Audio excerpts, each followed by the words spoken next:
Բարև ձեզ հարգելի քաղաքացիներ, եթերում նորից ծովից ծով պոդքասթն է, ձեզ հետ են Ռուբեն Մելիքյանը Երևանից, Աղասի Ենոքյանը Կալիֆոռնիայից, ողջույն Աղաս։ Ողջույն Ռուբեն ջան, ողջույն հարգելի դիտողներ, շարունակում ենք մեր կանոնավոր այլևս դարձած հաղորդաշարը, այսօր ճիշտ ասած մենք նախապես Ռուբենի հետ խոսել էինք, որ այսօր պետք է մեր ուշադրությունը հիմնականում կենտրոնացնենք այդ բանակցությունների գաղտնազերծման վրա, շատ լավ հասկանալով, որ այս հակաեկեղեցական արշավի նպատակներից մեկը հենց այդ Արցախի ուրեմն դավաճանության գաղտնազերծման շուրջ, ասեմ, մարդկանց ուշադրություն շեղելն էր, բայց այնպիսի զարգացումներ են գնում ուրեմն եկեղեցու շուրջ, որ շատ լավ գիտակցելով հանդերձ, որ այսպիսի նպատակ է դրված, չես կարողանում դրանց անդրադառնալ։ Ես այս առումով մի ուղղակի հարց եմ ուզում տամ Ռուբենին, ես ուզում եմ խնդրեմ բացատրի Արշակ Սրբազանի ձերբակալության հետ կապված։ Լավ, ինչի գնացին այդքան, ոնց ասեմ, այդքան էժան հնարքի, այսինքն կարելի էր, չէ, ասել, որ էլի Սրբազանը ասել է մարդկանց, որ գնացեք միտինգին մասնակցեք, կամ միտինգին մի մասնակցեք, արդեն ընդհանրապես տրաֆարետը կա, չէ, բայց գնացին պալանքցելու ուրեմն ճանապարհով, էլի ինչի գնացին այս խնդրում եմ էլի մի հատ Ես խոսեմ դրա մասին, սա շատ կարևոր է, անպայման դրա մասին խոսեմ, բայց մինչ այդ ուզում եմ 2-3 բանի մասին ասել, նոր անցնենք առաջ, նախ մեզ դիտողներին խնդրում ենք, այս անգամ արդեն ավելի այսպես նաստայացել ռուսերեն ասած, որպեսզի թե այս հաղորդումը, թե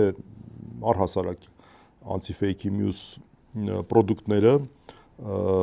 ավելի շատ լայքեն եւ տարածեն, որովհետեւ մենք գտնվում ենք, մեր գործընկերները գտնվում են այսպես կոչված shadow ban կոչված վիճակում, որը նշանակում է, որ որոշակիորեն սահմանափակված է դիտելիությունը։ Կարծում եմ դա տեսանելի է նաեւ այլ պրոդուկտների մասով, մեր մասով երևի թե եւս, օրինակ հաղորդումը սկսվում է, բայց բաժանորդագրված ուրեմն օգտահաշիվները չեն ստանում դրա մասին ծանոթություն եւ այլն։ Այս տեսանկյունից հատկապես կարևոր է հիմա այս գործողության կատարումը։ Արդեն 23 օր է, որ մեր ամսի 13-ից հաշվենք 17 եւ 7, չէ, ստացվում է 22 օր։ Պաստորեն մեր ընկերները Նարեկ Սամսոնյանը, Վազգեն Սաղաթելյանը գտնվում են կալանավայրում արդեն երկրորդ անգամ, նույնպես խոսքի համար։ Այս շաբաթվա ընթացքում կարճ ասենք, որ մենք ունեցել ենք քննչականից արգրաված տեխնիկայի մի մասի վերադարձ, հատկապես այն մասի, որ արդեն քաղաքացիների արդեն դրա մասին խոսել ենք, շնորհակալությունները հայտնել ենք, նորից ենք կրկնում շնորհակալությունները, շնորհիվ ոչ թե վերադարձվել են, նորից էին գնվել, հիմա մարդիկ վերադարձրել են, այս տեխնիկայի այդ հատվածը մի մասը պահել են, մենք կարևոր ենք համարում, որ հետևողական լինենք տղաների հետ կապված գործով, հատկապես նորից ասեմ, որ սա խոսքի ազատության հետ կապված հարց է եւ խոսքի ազատության հետ կապված հարցերը, հատկապես արևմտյան աշխարհում շատ ավելի ընկալելի է դրանք բարձրացնելը։ Խնդրում ենք հետևողական լինել տղաների հետ կապված եւ առհասարակ բոլոր քաղաքապետարների հետ կապված հարցերը բարձրացնելու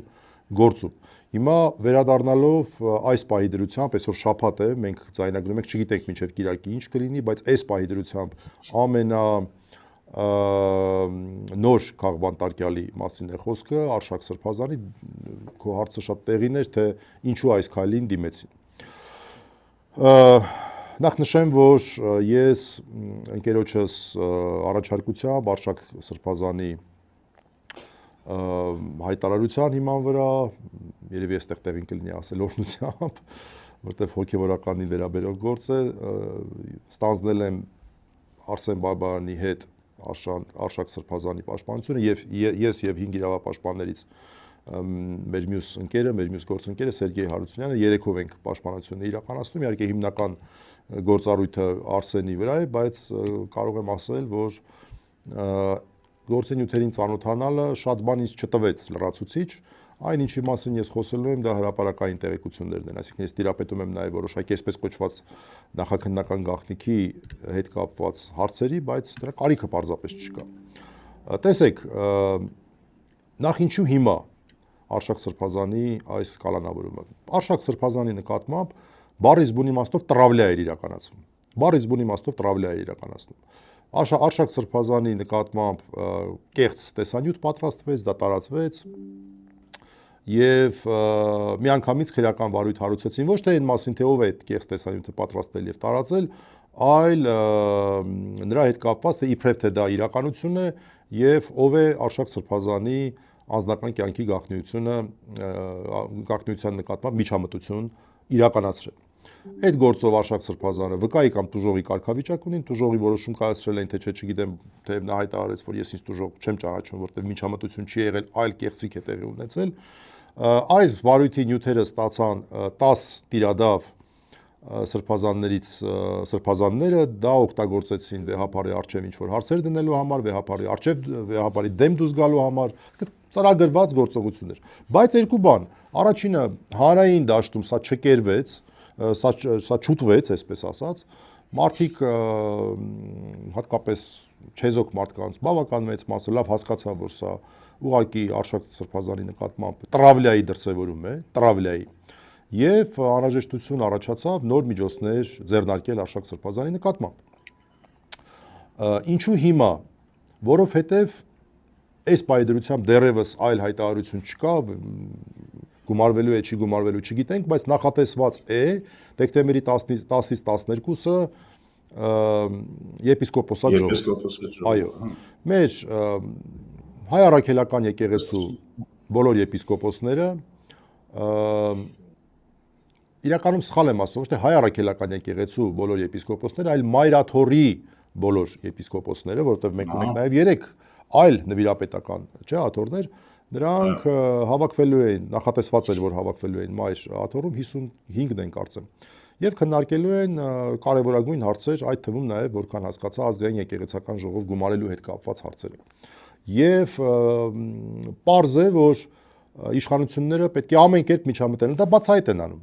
Այն ԱԱՑ-ն, որ ուղարկել էին Գյումրիում քահանայի մոտ, դա բացահայտ էր։ Նիկոլ Փաշինյանը անգամ չհերքեց, նույնիսկ հաստատեց այդ հանգամանքը, որ նրանք փորձում են այդ իրենց շրջիկ խմբով այնտեղ գնալ եւ միջամտել ծեսին, այնպես անել, որպեսզի վեհապարի եւ թեմակալ առաջնորդի հիշատակություն տեղի չունենա պատարագի ընթացքում։ Հիմա ինչ էր խնդիրը, այնպես անել, որ Արշակ Սրբազանը խաղից դուրս գա, այսպես ասած։ Նախորդ օրը հիշեցնենք 27 նվիրապետներ հայտարարություն էին ստորագրել, որոնք որ անվերապահ աջակցություն էին հայտնում վեհապարին։ Եվս մի քանի նվիրապետներ առանձին անհատական հայտարարություններ էին արել, որտեղ նույնպես աջակցություն էին հայտնում առանց անվերապահ բառը օգտագործելու, որը որ ես կարծում եմ էլի նորմալ է, տարբեր այսպես ոճային հարցեր կարող են առաջանալ, տարբեր մոտեցումներ, վարդապետական եւ այլն, դա էական չէ։ Ամեն դեպքում չի հաջողվել այս պայդրությամբ 10 տիրադավներին ավելացնել եւս մեկին, երկուսին, շատերին Արշակ Սրբազանի այս պահին կալանավորումը միայն ու միայն պայմանավորված է այս դեկտեմբերի 10-ի հետ կապված հարցերով։ Ես այդպես եմ տեսնում եւ նրանք փորձում են դրանով կանխել իրենց համար ոչ ցանկալի ընթացքը։ Եվ այն հոդվածը, որ բերեցին եւ գցեցին Արշակ Սրբազանի գրպանը, դա մի կողմից ծիծաղելի է, երկրորդ կողմից ուղղակի ինչ ասեմ, ցածրության մասին է խոսում այս մարդկանց։ Եվ մաքուր ադրբեջանա-թուրքական օրակարգի սպասարկում ինչ են ասում ադրբեջանցիները, թուրքերը, հատկապես ադրբեջանցիները Փաշազադեի գլխավորությամբ, որ հայ առաքելական եկեղեցին ապօրինի կառույց է, ահաբեկչական կառույց է, հիմա էլ փաստորեն կպցնում են բարձրաստիճան հոգևորականին թմրանյութերի ապօրինի շրջանառության հոդված, որը բացարձակ աբսուրդ է։ Եվ ես հավատացնում եմ, որ քրեական վարույթի նյութերում որևէ փաստական տվյալ չկա, որը որևէ կապ կստեղծի որևէ թմրանյութի եւ Արշակ Սրբազանի միջեւ։ Նման փաստական տվյալ չկա, դա ընդամենը ենթադրություն է մի քանի փաստերի հիման վրա։ Որում ոչ ողջամիտ ըստ մեզ ենթադրություն։ Ես ճիշտն ասած այն կարծիքին եմ, որ Արշակ Սրբազանը ուղղակի մեծ ազդեցություն ունի այս process-ների վրա եւ միայն եպիսկոպոսոս ժողովուրդ չի պայմանավորված, այլ ընդհանրապես նրան ուզում են խավեց դուրս տնել, նրան չեզոքացնել։ Բայց այդ ուրեմն թմրանյութերի հետ կապված հարցը սա ուղղակի ցույց է տալիս բացարձակ ցինիզմ է, որ ինչ կուզենք կանենք, ոնց կուզենք սարքենք ձեր գլխին, էլի, այսպեսի ինչ-որ մի մոտեցում է ցույց տալիս Նիկոլա եկեղեցու հետ կապված հարցերում։ Չգիտեմ, ուղղակի իմ համար ոչ թե զարմանալի, դες սահմռկեցուցիչ է այս մոտեցումը, այո, զզվելի է։ Դե նայ, ստեղ մի հատ հետաքրքիր նրբություն կա, սա կոչվում է Գեբելսյան քարոզչության այսպես ասենք կանոնական գործիքը, կոչվում է կեղտոտ ձկան մեթոդ։ Հիմա դա smart ձևով կիրառում են։ Դա որն է։ Կեղտոտ ձուկ են գցում մեկի գրպանը կոպիտ ասած եւ ինչ էլ ուզում անես, այդ հոտը միշտ գալու է։ Հիմա այս հոդվածը ինչ էլ մենք անենք, ինչ որ մարդկանց գիտակցության մեջ արդեն մտցրել են, որ Արշակ Սրբազան եւ թմրանյութ այս երկու հասկացությունները։ Տեսեք, նույն կերպ Բագրատ Սրբազան եւ ահաբեկչություն։ Իդեպ նույն կերպ եկեղեցին փորձենք մի պահ մոռանալ, եկեղեցու հետ կապված հարցերը կողք թողնել, Արմեն Աշոտյան եւ փողերի լվացում։ Սա է։ Փողերի լվացումը ես կարծում եմ նաեւ Արշակ Սրբազանի, նաեւ Միքայել Սրբազանի բոլորի վրա կտարածեն, որովհետեւ դա միջազգային տեսանկյունից բավականին հնչեղ հոդված է, հա, եւ որպեսզի կարողանան վարկաբեկել ամբողջովին այս կառույցները։ Դե տեսեք, այո, Սամվել Կարապետյանին էլ չէ փողերի լվացման բան բերեցին, կպցրեցին։ Դա էլ այդ նույն կեղտոտ ձկան Գեբելսյան մեթոդի դրսևորումներ են, ուրիշ ոչինչ։ Կամ ասենք նույն տղաների գործը, դա էլ սկզբունքորեն հատկապես այս երկրորդ գործը, էլի այս նույն կեղտոտ ձկան պատմությունը կարող ենք մենք դիտել։ Այսինքն մարդկանց խուլիգանություն են անվանում մի բան, երբ որ, չգիտեմ, հետույք բառն է օգտագործվում։ Բայց դա կեղտոտ ձկան մեթոդի դրսևորում չի։ Սարսափելի ուրեմն այս ապարատը գործում է, փաստորեն այս պատժիչ ապարատի, հա, որը որ բերում է Նիկոլի ամբողջատիրությանը, այս պատժիչ ապարատի դեմը առնելու գործիքներ գոյություն չունեն հիմա։ Այսինքն գոյություն ունեն, բայց չեն աշխատում։ Դե ես անկեղծ ասած չեմ էլ տեսնում, որ փորձում են գործարկել այդ գործիքները, չեմ տեսնում դա։ Չեն գործարկում, հա, կան գործիքները իհարկե դա համաժողովրդական շարժումն է, դա ինչ որ արդեն զանգվածային ինչ որ միջոցառումներ նման, որոնք որ չեն գործարկվում հիմա։ Դե այս պայմանությամբ ցավոք սրտի մենք դա չենք տեսնում։ Այս պայմանությամբ, այո։ Հա, այս պայմանությամբ ինչ որ մանր-մունր բաներ այսպես մանր-մունր բնույթի փողոցային գործողություններ ենք տեսնում։ Լավ, մանր-մունրը մի քիչ լավ ձևակերպում չի, փոքր փողոցային գործողություններ ենք։ Ոչ ազդեցիկ։ Հա, որոնք որ չեն կարող որևէ կերպ զսպել։ Փոքր չասեմ, որովհետև չգիտենք ինչպիսին է լինելու։ Մենք այս հաղորդումը նկարահանում ենք Երևանի ժամանակով, հիմա ժամը 18:30 է։ Ես տեսա համացանցում հայտարարություններ, որ 20:00-ին վեհապարը վերադառնում է եվրոպական կարճ մի քանի օրյա իր հայրապետական այցից եւ մարդիկ են հավաքվելու Զվարթնաց օդանավակայանում,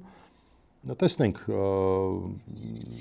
ինչպես է լինելու, ինչ է լինելու, բայց զանգվածային կլինի, հա, այստեղ խնդիրը այնքան էլ այդ չի, որքան այնա, որ այսպիսի բաների ժամանակը արդեն սկզբնական փուլում կարող է շատ արդյունավետ լինեն։ Հիմա էլ ես դեմ չեմ, կիրակի օրն են մեզ դիտելու, մենք չգիտենք ինչ է լինելու, որովհետև նաև խոսվում է այն մասին, որ կա վտանգ, որ վեհապար հայրապետին կարող է ձերբակալեն, անկեղծ ասած։ Երևի նույն թմրադեղերի հոդվածով, չէ։ Դե հիմա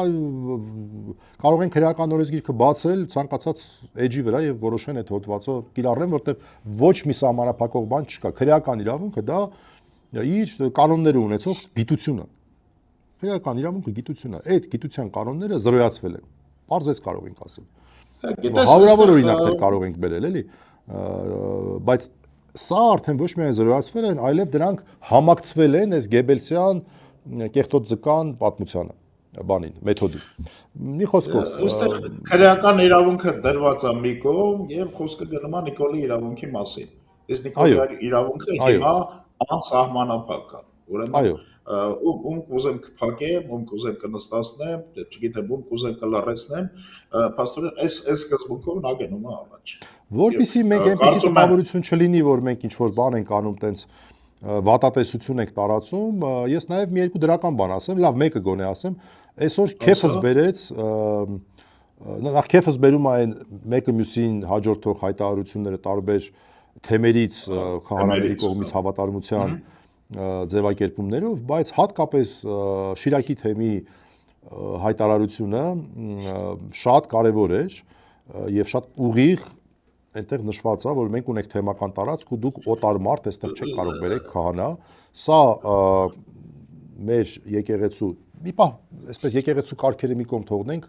պետական օրենքների մասին նայենք, ծեսը ունի իր դրսևորումները, կարգը այդպեսին է, թեմի շրջանակներում բացառապես թեմական առաջնորդն է որոշում ինչպես պետքա եւ ով պետքա ծիսակատարությունների եւ խորհրդակատարությունների կատարի, Ահա։ Ես հենց այդ մասին եմ ուզում խոսալ։ Փաստորեն Նիկոլն է որոշում, թե ով պետքա պատարակը մատուցի, հա։ Դե հենց այդ է։ Դե ով որտեղ պետքա Այսպիսի լկտի միջամտություն եկեղեցու գործերին բացահայտ ու ակնհայտ է, ուղղակի ես չեմ պատկերացնում որևէ երկրում նման բան արվեր, ինչպիսի արձագանք կլիներ։ Այսինքն այնպես չի է, որ տեսեք, եթե օրինակ Ուկրաինայի մոդելով իրենք մի հատ կրոնական ինչ-որ աղանդավորական կառույց ստեղծեին ու փորձեին դրանով վիճարկել հայ առաքելական եկեղեցու այսպես ասած իրավազորությունը, դա ուրիշ կլիներ, դեռ մենք ուրիշ փաստարկներ կբերենք, բայց դա էլ չեն անում։ Այսինքն իրանք հայ առաքելական եկեղեցու ինչ որ մի քահանա էլ բացարձակապես այլ ուրեմն թեմում գտնում ու տանում են իրանց այդ շրջիկ կրկեսի շրջանակներում, տանում են իրանց այդ բացարձակապես ուրիշ թեմակալ առաջնորդանիստ եկեղեցում, թեմակալ առաջնորդի ուղիղ արգելքի պայմաններում, թեմի մյուս քահանաների ուղիղ համաձայնության պայմաններում փորձում են ծես անել։ Սա կանոնական իրավունքի կոպիտ խախտում լինելու հետ մեկտեղ, սա շատ ուղիղ կանոնական իրավունքի խախտում է, սա առաջին իսկ ժողովները սկսած դեռ 4-րդ դարից առաջին իսկ ժողովները ուղիղ կանոններ ունեն եւ բազմաթիվ կանոններ ունեն սրա դեմ։ Սա ուղղակի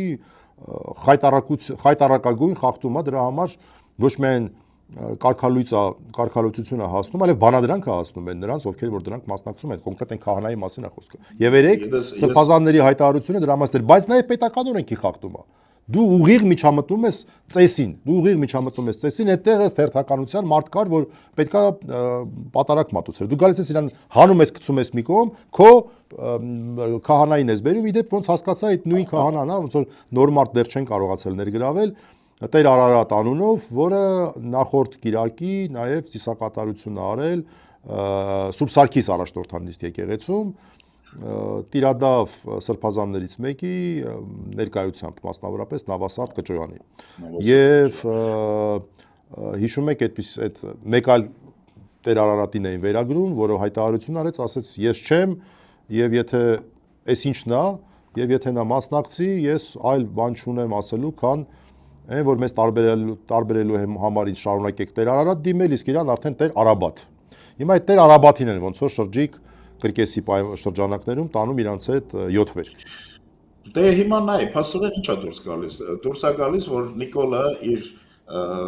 ասած շրջիկ քահանաները գրպանը գցած, պատտվում է Հայաստանով մեկ, ինքը որոշում է թե որտեղ պետքա այդ օրը լինի պատարակ, ինքը որոշում է թե այդ պատարակի բովանդակությունը ինչ պետքա ասվի, ինչ չպետքա ասվի, ու կարծես թե նաև որոշում է ով պետքա մասնակցի, ուրեմն հավատացյալներից, ով պետքա մասնակցի եւ ով չպետքա մասնակցի, որովհետեւ շատ-շատերին ուրեմն հանում են, չէ՞, զուտ։ Ես այդպիսի ինֆորմացիա անկեղծ ասած չունեմ, ունեմ ինֆորմացիա, որը հրապարակված չի հոգեվորականների հետ կապված, բայց բան լինենք, անկեղծ լինենք, ես չունեմ տեղեկատվություն, որ ինչ որ քաղաքացու ոչ հոգեվորականներին չեն թողնում, այսպիսի տեղեկություն ունեմ, բայց որ որևէ քաղաքացի Հովհաննես Իշխանյանի դեպքը Չէ, Հովհաննես Իշխանյանին հանեցին իր բաներից հետո, այսինքն նորից ասեմ, այդտեղ տարբերությունը դնենք, որևէ մեկին չեն ասել ներս մի մտի, բայց երբ որ նրանք պահանջում են պահել ծիսակարգը եւ խորհրդակարգը, նրանց հանում են, հա այս տարբեր են էլի իրավիճակները, այսինքն ես չեմ լսել դեպք, որ ինչ որ մի քաղաքացի ուզի մտնել պատարակի եւ ասեն քեզ չենք թողնում, բայց արդեն ներսից հանում են, հա, իհարկե հանում են եւ դա ազատության սահմանափակում ա եղել էլի, նաեւ Հովանեսի եւ եւս մի քանի քաղաքացու մասով։ Գիտես, ես չգիտեմ իհարկե զարգացումները ուր կգնան, այսինքն մոտակա օրերին դա կերևա, այսինքն հենց այս երեկոյան, հա, եւ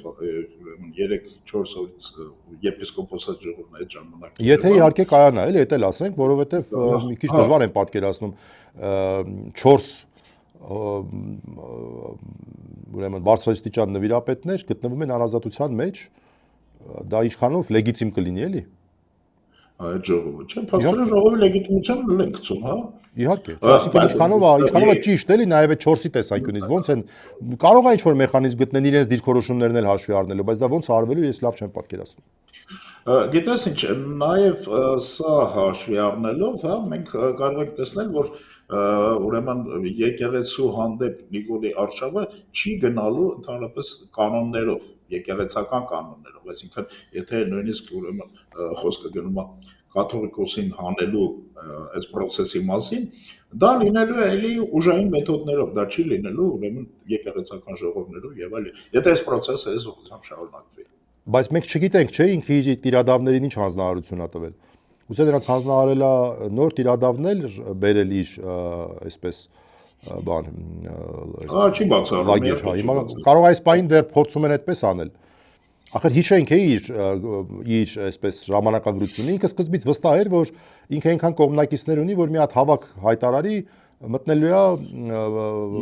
վեհապարին կարողանալու է հանել։ Ես կարծում եմ, որ սկզբից այդպես չէր մտածում, նա պարզապես այդպես հայտարարեց, այս ուրեմն գործողությունները հստակ ծրագրավորված շարք են, նա գիտեր սկզբում ուրեմն ասելու էր, որ ժողովուրդը հավաքվելու է, հետո նա չասեց, չէ, ժողովուրդը չի հավաքվել։ Նա ասաց, որ մենք անսասան ենք մեր ուրեմն դիրքորոշման մեջ, մենք գնալու ենք այսօր, ուրեմն սկզբում պետք է այդ հայտարարությունը աներ, սկզբում պետք է հենց փաստորեն Սուրբ Էջմիածնից ով Միքայել Սրբազանին հենց այդտեղից չէ, ուրեմն տանեին, հետո պետք է ուրեմն գնար իր շրջիկ ինչով եկեղեցական արարողություններով, պսեդո եկեղեցական, հա, արարողություններով Հայաստանով մեկ է, այսպեսի ուրեմն ձնագունդ հավաքեր, այդ ընթացքում հավաքեր նաև այդ բանի եպիսկոպոսների որոշ մասային կաշառքով, հա, ընդհանրեք ինչ որ մեկ են խոստանալով, որ կտա ամբիոնի վարիչ, ինչ որ մեկ են խոստանալով, որ կտա կաթողիկոս, հա, դեկան, հա, ինչ որ մեկ են խոստանալով, որ կտա կաթողիկոս, այն մյուսների վրա կամպրամատներով, հա, որ ասենք թե չգիտեմ, Կճոյանի հետ կապված ես կարծեմ հենց փողերի լվացման Շիլավեկ կամպրամատ։ Այս ամեն ինչով նա գիտեր, որ շարքը այսպես է լինալու, չգիտեմ, ես համաձայն չեմ։ Արի ստեղ մենք համաձայնում ենք անհամաձայնության մեջ։ Ես կարծում եմ, որ ինքը լրիվ ուրիշ բան է պատկերացրել եւ եկեղեցու ամրության շնորհիվ, շատ շատերի հաստատակամության շնորհիվ, եկեղեցու շատ բնորոշ զրկանքների գնալու պատրաստակամության շնորհիվ, որտեվ տես օրինակ ինչ որ մի շարքային քահանա մոտենում է ածեական, ասում է խնդրում ենք զեղչի վեհապարի անունը։ Այդ մարդը երբ ասում է հարգելի ածեական չեմ զեղչելու, ինքը հասկանում է, չէ, որ դա խնդրանք չէր։ Ինքը հասկանում է, չէ, որ կարող է պատահի, չեմ ասում հաստատ։ Կարող է պատահի վաղը մյուս օր ինքը խնդրեմ ունենա դրա համար։ Բայց այդ մարդիկ չգնահատենք իրանց հաստատակամությունը, չգնահատենք, որ բազմաթիվ մարդիկ, աշխարհականներ, հոգևորականներ իսկապես ցույց են տալի այս ընդ որում արշավ բառը արի էլ չօգտագործենք, սա արդեն ուղիղ հալածանք է։ Այս հալածանքի պայմաններում իրենց ամրությունը եւ արի սա էլ գնահատենք եւ ասենք, որ իմ կարծիքով Նիկոլի պլանները խառնվել են եւ հիմա ինքը պլան B-ի է գնում, պլան C-ի է գնում։ Չգիտեմ, իմ տպավորությունն այն է, որ սեպի նման նա կամած այդ ամրությունը իր ձեռքի եղած են բուրճով, ուրեմն փորձում է ջարդել։ Տեսնենք։ Լավ, գիտես ինչ, արի մի փոքր շուռ գանք սրանից այն թեմայի մասին խոսենք, հա, որի մասին ուզում ենք ի սկզբանե խոսել, փաստորեն այդ փաստաթղթերի հրապարակումը, չէ՞։ Դժվար է իհարկե այս էմոցիոնալ նոտայից գնալ դեպի ուրեմն ռեալ քաղաքականություն։ Դե արի կարճ խոսենք դրա մասին, հա, որովհետև ինձ թվում է մեր մեր հիմա այս on-line այս զարգաբանի պայմաններում մի քիչ նաև մարդկանց համար է դժվար կենտրոնանալ սրա վրա, բայց արի պայմանավորվենք հիմա մի փոքր այս հարցը բացենք, որտեղ սա մի երկարաժամկետ հարց է։ Կարանք մեր առաջիկա մի քանի հաղորդումներում ինչ որ մի մասով էլի շարունակենք անդրադառնալ այս թեմային, ինչ կարծիքի ես։ Ես հենց այդ մասին եմ ուզում ասեմ, թե էլի դու հարցը դրեցիր, չէ՞, ամենասկզբում, ինչու հենց հիմա։ Այո։ Ինչու հենց հիմա նա հրապարակեց այս փաստաթղթերը։ Արի այսօր դրա մասին խոսենք։ Հա, դες ինչ եղավ։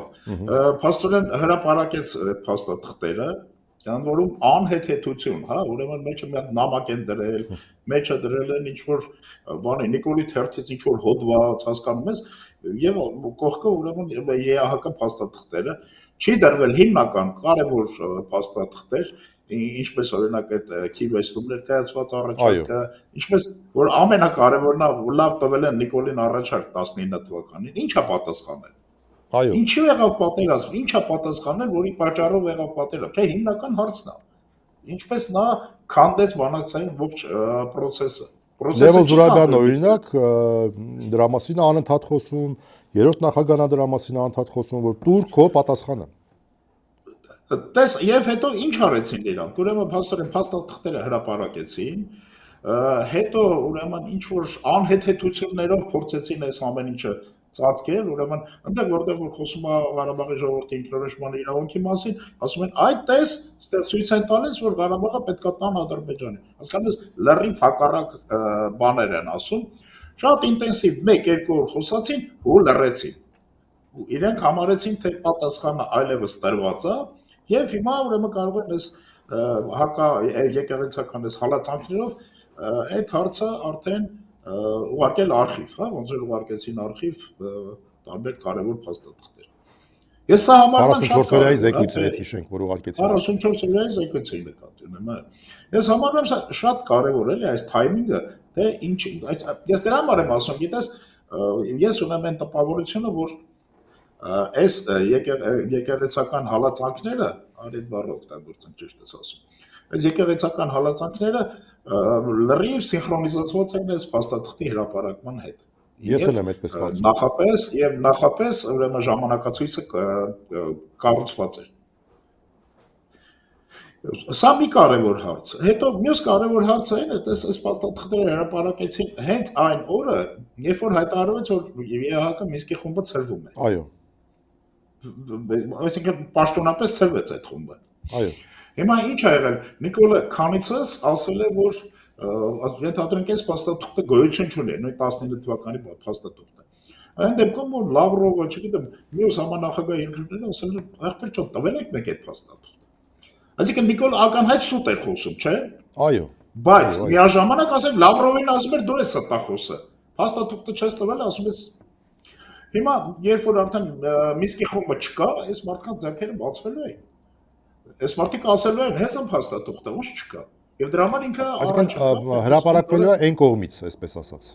Ուրեմն հրապարակվելու է մյուս կողմից եւ ավելին ասեմ, սրանից հետո նրանք կարող են իրենց կոմենտները տալ արդեն։ Չէ, եթե Մինսկի խմբը գոյություն ունենար, նրանք իրենց մեկնաբանությունները կարող էին տալ, թե այս ամեն ինչ ինչ նշանակում։ Հիմա նրանք արդեն չկան։ Հիմա կոմենտ տվողը մենակ լինելու է բանը, այն ինչ է, Ռուբեն Ռուբինյանը, հասկանում ես,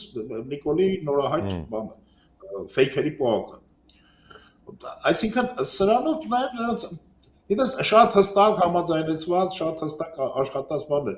Եվ հիշում ես ուրեմն մեջ այդ փաստաթղթերի նաև մի հատ մեթոդական ցուցակ էին, մեթոդական ձեռնարկ էին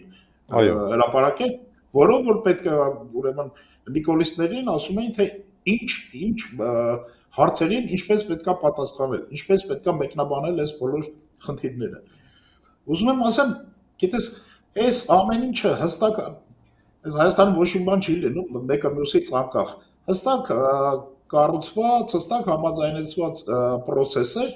սինխրոն process-ներ են նույն թիրախին ուղղված։ Այո, նույն թիրախին ուղղված, այս թիրախը Հայաստանի Հանրապետության վերացում։ Այո, այո։ Այս տխուր նոտայի վրա ստիպված այսօր այս նոտայի վրա ենք ավարտում, թեև դա իրենց նպատակն է, ընդհանրապես նշենք, որ Փառք Աստծո Հայաստանում դեռ կան մարդիկ, որոնք որ նախ դա գիտակցում են եւ դրա դեմ պայքարում են, Աստված տա, որ այդ մարդկանց թիվը մեծանա եւ նաեւ արդյունավետությունը բարձրանա։ Մենք էլ խոստանանք, որ եթե ինչ-որ չեպեներ չլինեն, ապա մեր հաղորդումներում, առաջիկա առնվազն մի քանի հաղորդումներում մենք այս հրապարակված փաստաթղթերին շարունակենք անդրադառնալ, որտեղ ինքը 1-2 օրվա հարց չի։ Ինքը երկարաժամկետ ազդեցության հարց է։ Իսկ սրանով մենք ավարտենք այսօրվա մեր ծովից ծովը, հարգելի քաղաքացիներ, վերստին խնդրում ենք ձեզ, հաշվի առնելով, որ նաև shadow ban կոչված վիճակում է գտնվում մեր ընկերները, մեր գործընկերները, Anti-Fake-ը, կարծում ենք դա պատահական չի, դա նաև ինչ-որ կապ եմ ես տեսնում այս ամբողջ Anti-Fake-ի նկատմամբ հարձակումների հետ, հիշեցնենք, որ այս պահին հիմնական մեդիա դեմքերը Նարեկ Սամսոնյանը եւ Վազգեն Սաղաթելյանը անազատության մեջ են, շարունակվում է նրանց նկատմամբ քրեական հետապնդումը եւ այս պայմաններում խնդրում ենք կրկնակի ջանքերով օգնել մեր գործընկերներին, առաջին լայքերով, տարածելով, ովքեր որ հնարավորություն ունեն ֆինանսապես, այնտեղ բոլոր այսպես նկարագրության մեջ նշված է թե ինչ միջոցներով եւ լավատեսությամբ առաջ նայենք, տեսնենք թե ինչ է լինում, շուտով արդեն գալու են այն օրերը, երբ տղաների վերաքննիչ բողոքների հետ կապված մեկնորություններ ենք ունենալու, ես եւ իմ գործընկեր 5 իրավապաշտպաններից Արսեն Բաբայանը, որը Վազգենի պաշտպանն է, ես Նարեկի պաշտպանն եմ։ Տեսնենք թե ուր է գնում այս աբսուրդը եւ ուր է հասնում։ Այսքանը շնորհակալություն մինչ մյուս կիրակի։ Նույնպես ես էլ շնորհակալություն ուզում հայտնել մեր դիտողներին, ամրություն ցանկանալ այս դժնի ժամանակներում, պետք է ասել, համատարած ուրեմն հալածանքների այս շրջանում, տեսնենք մյուս կիրակի կզրուցենք, մյուս կիրակի կփորձենք ռեզյումեի բերել այդ շաբաթվա ուրեմն վայրի վերումները, իսկ որ վայրի վերումները լինելու արդեն իսկ ներկայացրեցինք, հա։ Այո, հուսով ենք, որ կարողանալու ենք այդ հաղորդումը վարել իրար հետ։ Խոչընդոտներ չեն լինելու։ Որ մեզ թեժ շաբաթ է սպասում, այսպես ասենք։ Այո, ստեսություն։ Ստեսություն։